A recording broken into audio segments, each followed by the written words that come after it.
A few weeks ago, I found a piece of Chicago history. I found it in the most unusual location. So I was at a friend's house helping him take apart some raised garden beds. They were about 2 feet wide by 10 feet long. Laying on the top of this garden bed is where I found it. It was just rotting away. And fortunately, he gave it to me in order to try to save it. Let me show it to you.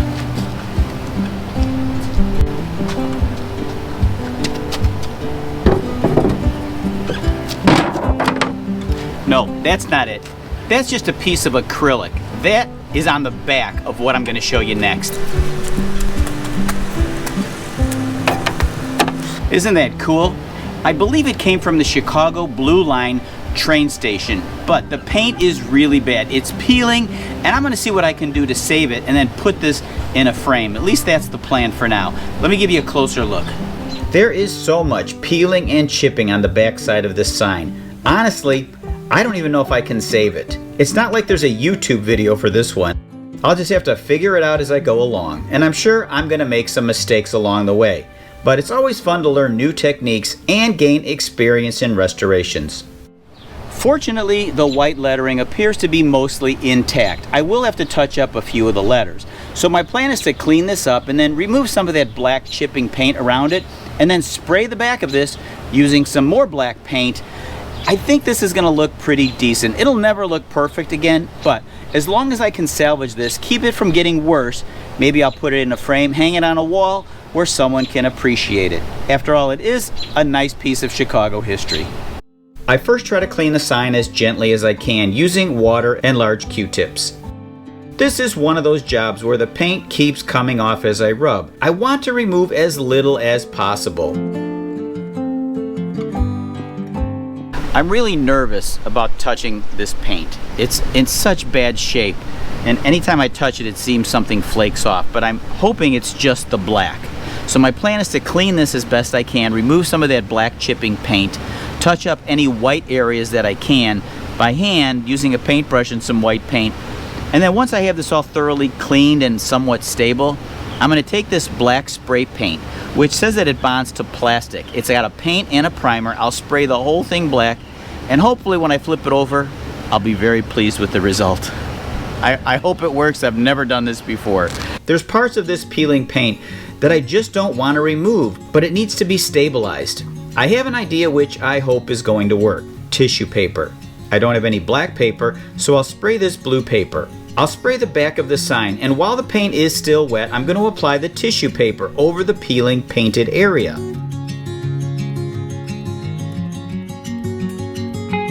Well, I think it's going to work.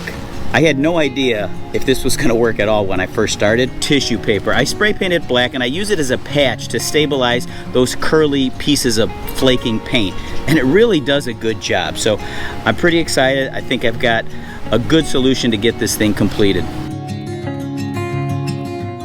That actually doesn't look too bad.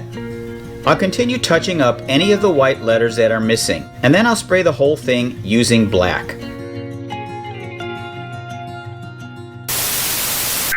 We interrupt our program to bring you this important message. Are you ready for the Acrobot challenge? The first thing you need to do is figure out how to get the 15 Acrobots out of their box. Push here, then slide out the wooden stick.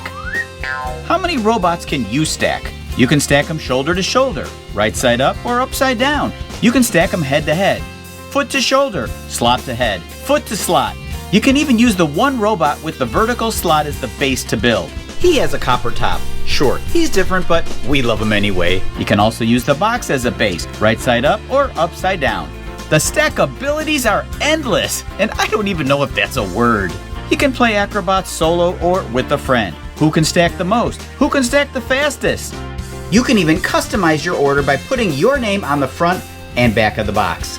When you're done playing, the robots go back in the box for quick and easy cleanup, ready for the next adventure. Scan the bottom for these instructions or to purchase your own set of Acrobots. Danger, Will Robinson! Danger! No actual robots were harmed in the making of this video. For the frame, I'll use this poplar wood that I bought inexpensively at an estate sale last year. Now this is good wood to use for a frame since it is very straight, especially in the long lengths that I'm going to need. I'll make lap joints for the corner, which will be very strong, which I'm going to need to hold this very large and heavy sign. I take some careful measurements and use my router to set the right depth for these lap joints.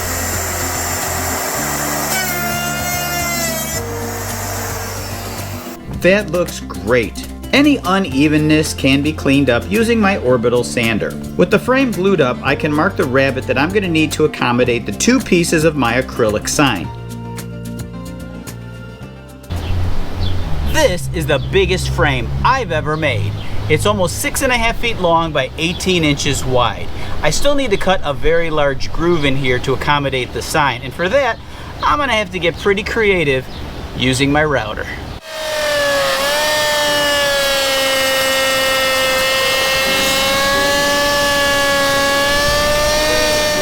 This router bit doesn't have enough width to cut the rabbet I need, so I'm going to have to use a different bit and add a stop board for the router. It's more work to do it this way in 2 steps, but it's all I've got.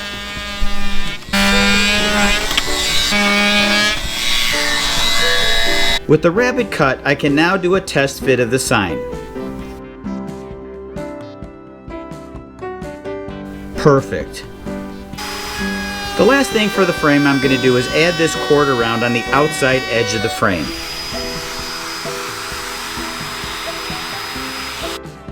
I was going to paint this, but then I decided to use this Minwax blue stain. This is going to take several coats to look the way that I want it.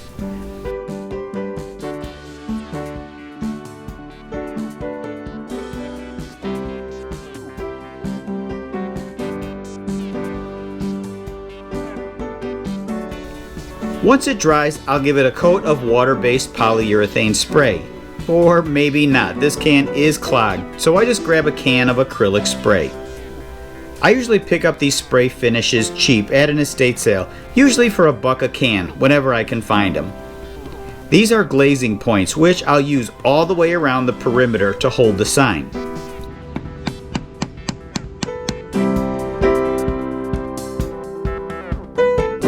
This is my 77.5-inch wide sign that originally hung in a Chicago train station. Now I decided to stay in this blue in honor of the Chicago Transit Authority Blue Line, which I rode to work every weekday for about 15 years. And I'm so happy I was able to save this sign. It was very tedious, and I'm really not a fan of tedious. Overall, it looks pretty good. It's not perfect, but considering this thing was almost unsalvageable, I'm really happy with the way it turned out. I learned a lot, and it's always satisfying when I get to save a piece of local history. I'm Tom, this is Alley Picked, and thanks for watching.